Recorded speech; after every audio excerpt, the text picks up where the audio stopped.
कि यदि कोई नारी पूरे कुटुंब के साथ में रह रही है, देवरानी जेठानी सास ससुर नातेदार रिश्तेदार सब आपके साथ में रह रहे हैं, सब कोई, और यदि कोई नारी एक परिवार में सबने जो भोजन करा है, बर्तन जो एकत्रित हुए हैं, उसको भी अगर वो परिवार की सेवा में भी तत्परता में उसको साफ कर रही है, तो कितना सुंदर लिखा है भविष्य पुराण में कि अगला उस नारी का जब जन्म होता है तो वो सारे दरिद्र से दूर हो जाती है। सारे दरिद्र से दूर। धन वाली सेवा नहीं, एक सेवा होती धन वाली, जैसे आपके यहां कोई काम वाली आती है, ठीक है, आप उसको पैसा देते हो तब बर्तन साफ कराते हो, ठीक है, वो सेवा की बात नहीं चल रही है। वो एक लेन देन वाली सेवा होगी, क्या आपने कुछ दिया उसने आपके यहां सेवा करी, वो सेवा एक अलग हो गई। जब घर में सास भी है, बहुएं भी हैं, देवरानी जेठानी सब हैं, और उसमें जो आप सेवा करें महाराज, उसका भी पुण्य हमारे यहां भविष्य पुराण में लिखा है कि उसका भी फल है।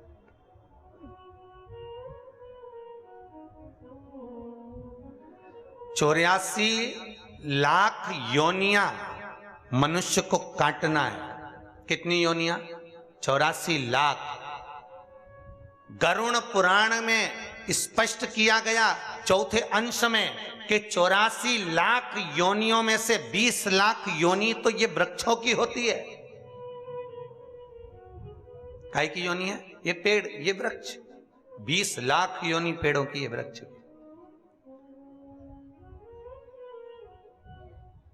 ये तुम जो मनुष्य देह में अपन सब बैठे हैं, तो ये मत सोचना कि तुम्हारी योनि नहीं थी, पहले तुम भी पेड़ बन के पैदा हुआ। 84 लाख योनि में 20 लाख योनि वृक्ष की है। कांटेदार पौधे बने, आम का पेड़ बने, लोगों ने पत्तियां तोड़ी तो रोए, बिलखे, फल लगे, पत्थर मारे लोगों ने, और पत्थर मार मार के झड़ाया। वो वृक्ष की योनि में, पानी में, बरसात में, धूप में खड़े रहे, बिलखते रहे, नैनों से आंसू बहते रहे, जड़ की तरह स्थिर होकर खड़े हुए हैं। पौधा बन गए, फूल लग गए, फूलों को रोज कोई ना कोई नोच के ले गया। कितना कष्ट हुआ है, कितना दर्द हुआ है। 84 लाख योनियों में से 20 लाख योनि वृक्ष और पौधे की है।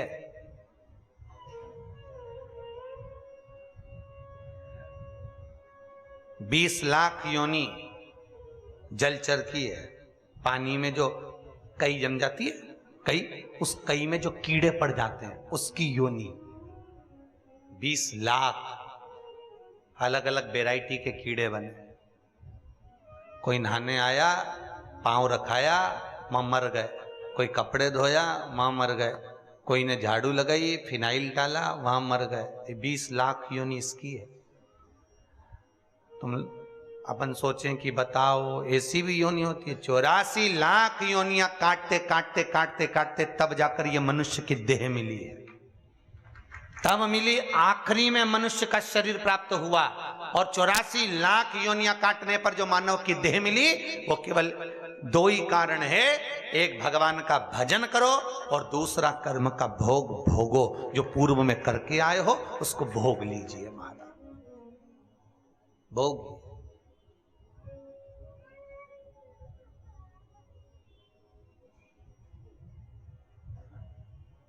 कितने लड़के देखे तुम्हारे लिए?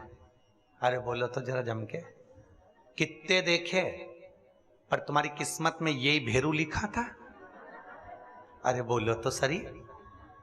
और इनके लिए भी कितनी लड़कियां देखी साहब। हर रिश्तेदार से बोल के रखा, पत्रिका में देखा, इसमें देखा, उसमें देखा, कितने संबंध देखे, पर इनकी किस्मत में यही जगदम्बा लिखी थी। बोलो सही है कि गलत है? कितने देखे, करोड़ों लोग इस पृथ्वी पर रहते हैं, हजारों रिश्तेदार हैं, ना जाने कितने इस वसई में, तुम्हारे गांव में, नगर में ना जाने कितने होंगे, पर तुम्हारी किस्मत में हजारों करोड़ों को छोड़कर यही क्यों लिखा था? और तुम्हारी किस्मत में करोड़ों लोगों को छोड़कर यही जगदम्बा क्यों लिखी थी? कारण? अरे बोलो तो। जन्म जन्म का साथ है हमारा तुम्हारा, एक जन्म में बदला पूरा नहीं होगा तो लेंगे जन्म दोबारा।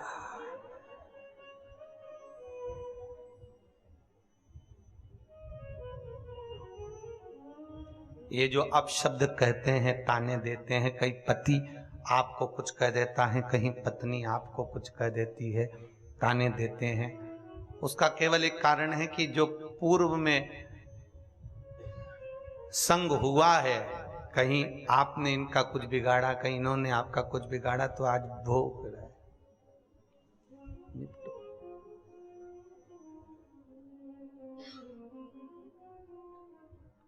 महाराज जब भी बोलती है, ऐसा बोलती है कि मेरे दिल को कचोट जाता है।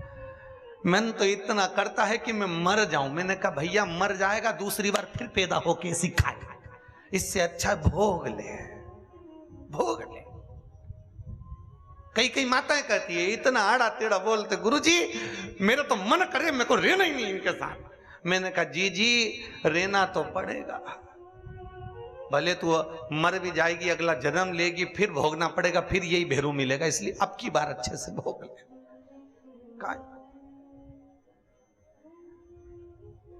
संबंध है, क्यों रोए? मनुष्य का शरीर मिला है, जीवन मिला है, मानव की देह मिली है, और ये शरीर, ये देह भगवत भजन के लिए और भोगने के लिए मिली है। इसलिए फिर निवेदन करूंगा, मत बुरे कर्म कर बंदे, वरना पछताएगा, भगवान की आंखों से तू बच नहीं, तू बच नहीं। एक दुकान पर सामान खरीदने जाओ तो लिखा होता है कैमरे की निगाह में हो। भगवान कहते हैं मैंने जब तुझे मां के गर्भ में भेजा था, उस दिन से लेकर तू मरेगा तब तक मेरी निगाह में रहेगा, तब तक तू मेरी निगाह में। कितना भजन कर रहा है, कितना स्मरण कर रहा है, कितना कीर्तन कर रहा है, कितनी श्वासें तूने भजन में लगाई है और कितनी श्वासें तूने भोग और विलास में लगाई है, ये उसको ज्ञात है।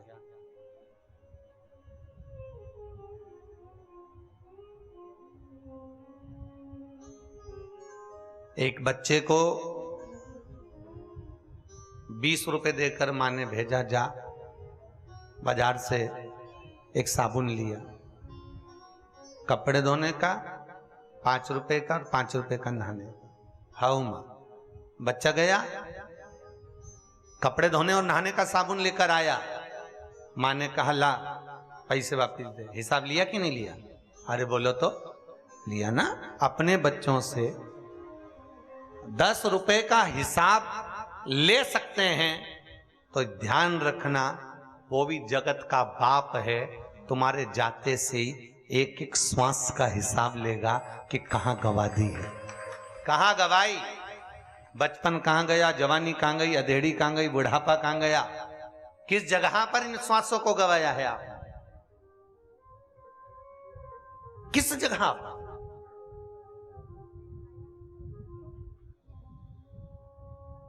21,600 श्वास जो निकल रही है इस शरीर से प्रतिदिन, एक एक श्वास का हिसाब लेगा।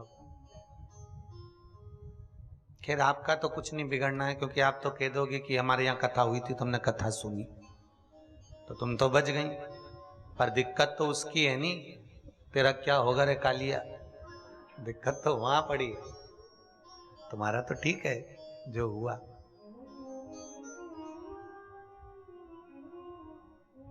इसलिए निवेदन है, मुख में हो राम नाम, राम सेवा हाथ में, तू अकेला नाही प्यारे, राम तेरे साथ में। जिंदगी की बागडोर हाथ दीना नाथ के, वो महलों में राखे चाहे झोपड़ी का बांसुरी, ये उसके हाथ में। चित्त वृत्ति परमात्मा को दिए जाए हर पल हर घड़ी। महाराज भगवान से मांगना तो भक्ति मांगना, माया के चक्कर में मत पड़ना, क्योंकि भगवान अगर भक्ति दे देगा तो माया पति जब हमारे पीछे चलेगा तो माया भी उनके पीछे चलेगी। मायापति अगर हमारे पीछे चल रहे हैं तो माया भी हमारे पीछे पीछे चलने वाली। अगर आपने भक्ति मांगी है तो, और यदि भक्ति नहीं मांगी, माया के चक्कर में पड़ गए, तो फिर वो आपके हाथ, फिर वो आपका ब्रह्म, आपका। महाराज शिव कथा कह रही, भगवान शंकर की पावन कथा कह रही। कल अपन ने कथा में श्रवण किया था कि भगवान आनंद कंद परमात्मा भक्ति का रस तत्व ग्रहण करने वाले भगवान शिव का मंगल विवाह हुआ है। मंगल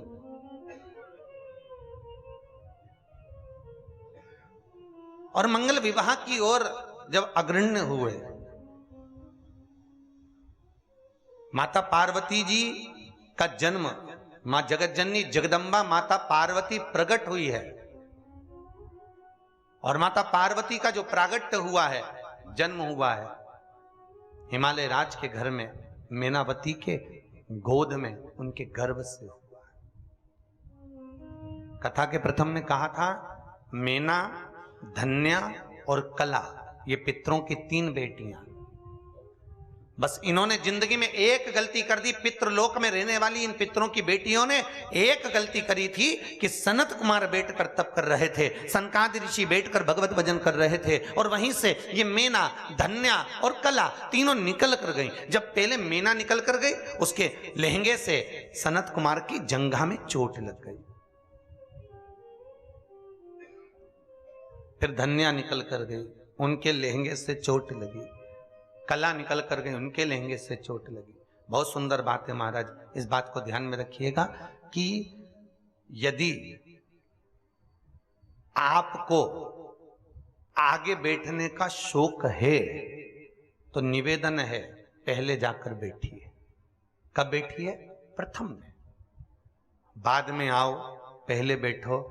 किसी के चरण में चोट ना लगे, किसी को अपना पांव ना लगे, किसी को अपनी लात ना लगे।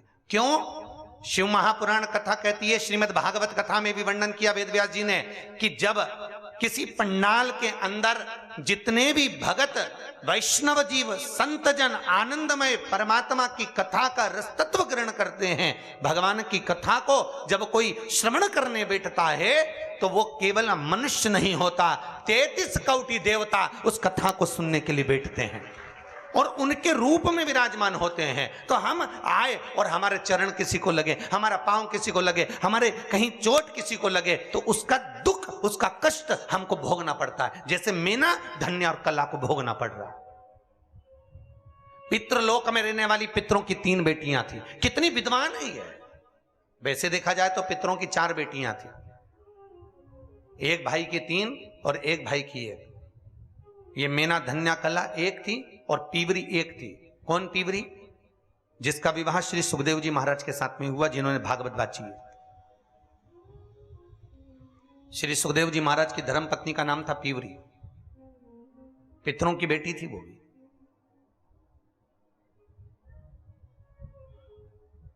तो मैना निकल कर गई, फिर धन्या निकल कर गई, फिर कला निकल कर गई। उनके चरण की चोट, उनके चरण का प्रहार, उनके लहंगे का, वस्त्र का चोट सनत कुमार की जंघा पर लग गया। इतने में एक चोट तो सहन कर ले व्यक्ति, अगर कोई का एक का पांव लगे तो चल जाए, पर जो निकले ने पांव मारता मारता जाए तो अच्छा लगे क्या? वो श्रेष्ठ कहा? हमारे यहाँ कितना सुंदर कहा गया, भीष्म गीता में स्पष्ट कहा गया कि 4 तरह का भोजन बेकार होता है। भीष्म गीता में कहते हैं 4 तरह का भोजन बेकार होता है। पहले नंबर का भोजन, जिस भोजन की थाली को कोई लांग कर चले गया, फिर वही चोट लगने वाली बात है। जिस भोजन की थाली को कोई लांग कर चले गया वो नाली में पड़े हुए कीचड़ के बराबर होता है। दूसरे नंबर का भोजन, जिस भोजन की थाली में ठोकर लग गई वो भ्रष्टा के बराबर होता है, गंदगी के बराबर। तीसरे नंबर का भोजन, जिस भोजन की थाली में बाल पड़ा हो वो दरिद्रता प्रदान करता है महाराज। और चौथे नंबर का भोजन, पति और पत्नी अगर एक ही थाली में भोजन कर रहे हैं तो वो मदिरा के तुल्य होता है महाराज।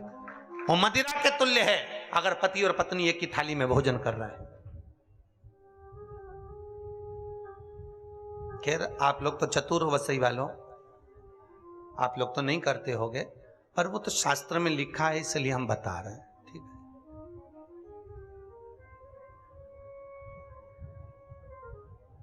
आप सब तो विद्वान हो, आपसे तो ये गलती नहीं होती होगी, फिर भी अगर कोई गलती कर रहे तो उसको सुलझाएं। कितना सुंदर लिखा है, अगर पति और पत्नी एक ही थाली में भोजन करें तो वो मदिरा के तुल्य होता है। और भीष्म गीता में कहा गया, पति के जीमने के बाद पत्नी अगर उसी थाली में जीम रही है तो चारों तीर्थों के प्रसाद से बड़ा महाप्रसाद होता है। और भी सुन लो, भीष्म गीता एक और शब्द कहती है, अगर बेटी कुंवारी है, बेटी का विवाह नहीं हुआ, बेटी अगर कुंवारी है और अपने पिता के साथ में बैठकर यदि वो भोजन करती है तो उस बाप की कभी अकाल मौत नहीं होती, क्योंकि बेटी काल का हरण करती है। गौ माता, बेटी और ब्राह्मण, ये 3 काल का हरण करने वाले होते हैं। कौन कौन? जम के बोलिए जरा। गौ माता, बेटी और ब्राह्मण, ये काल का हरण करने वाले।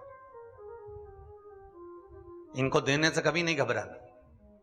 बहन बेटी आए तो उसको तुरंत कुछ ना कुछ दे दो, उसको देने से घबराना नहीं। बहन बेटियों को देने से कभी नहीं घबराना चाहिए, उससे घटता नहीं है, बढ़ता है। और करे क्या, जब जब बहन बेटी आती है ना तो भाभियों का मुंह भगोना हो जाता है। 4 दिन के लिए बहन बेटी आई, उतनी देर में तो भाभी का मुंह भगोना, कब जाएगी। और तो और बच्चों पे चौकीदारी बढ़ जाती है। बच्चों से कहते जा दादी के कमरे में बैठ जा, तो बच्चे कहते मम्मी तू तो बोलती थी हमेशा पढ़ने बैठ जा, पढ़ने बैठ जा, अब तो न तू कहती कि दादी के कमरे में बैठ जा। तो मम्मी बोलती जब तक बुआ यहां रहे तू दादी के कमरे में रहे। तो मम्मी दादी के कमरे में क्यों? दादी को देखते रहे बुआ को क्या दे रही है, देखते रहे। अब बच्चा दादी के कमरे में जाकर बैठ गया। अब दादी के कमरे में बैठा तो दादी ने भी उसको कहा जा पढ़ने बैठ, के नहीं बैठूंगा। अरे पढ़ने क्यों नहीं बैठता? नहीं बैठूंगा। बुलाऊं तेरी मम्मी को? बुला लो। उन्हीं ने कहा जब तक बुआ रहे जब तक यहीं रहे। कहीं कुछ अरे देने से नहीं घटता बाबा, कथा कह रही है, शास्त्र वर्णन कर रहा है। बहन बेटी को देने से घटता नहीं, बढ़ता है। गौ माता को देने से घटता नहीं, बढ़ता है। संत ब्राह्मण को देने से घटता नहीं, बढ़ता है। पर इन तीनों के आने से लोगों का मुंह फूल जाता है। गाय आई तो डंडा लेके खड़ी हो गई, बताओ अब भी तो रोटी दी थी, फिर आ गई। बहन बेटी आई तो मुंह फूल गया। कोई ब्राह्मण तुम्हारे यहाँ गया तो मुंह फूल गया, बताओ पंडित जी फिर आ गए, मतलब दक्षिणा देना पड़ा, अभी तो दी थी 15 दिन पहले, फिर देना पड़ेगा। अरे ब्राह्मण, गाय और बेटी काल का हरण कर लेती है, काल को जीत रही। तुम्हारा काल हरने के लिए आई।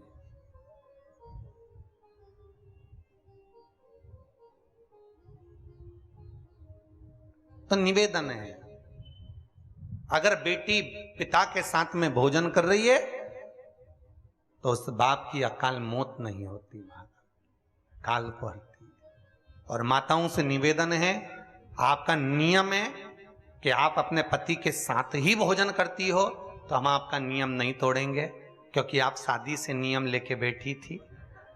पहली बार जब उसने टेबल पे तुमको गुलाब जामुन खवाई, तुमने उसको खवाई, उसी दिन से भ्रष्ट बाड़ा जो चालू हुआ था। तो हमारा तो केवल इतना सा निवेदन है, कथा के माध्यम से अगर थोड़ा सा सुधरना है तो सुधर जाओ, नहीं सुधरो तो सिधर जाओ, पर सुधरो, थोड़ा सा सुधरो। तुम्हारा एक साथ भोजन करने का नियम है, खूब प्रेम से करो, पर निवेदन इतना सा है, थाली 2 लगाओ। कितनी लगाओ? 2। एक आपकी, एक उनकी, दोनों बैठ के पाओ, पर एक थाली में दोनों मत पाओ। एक थाली में दोनों नहीं, वो मदिरा के तुल्य होता है। हमने कहा जगदम्बा,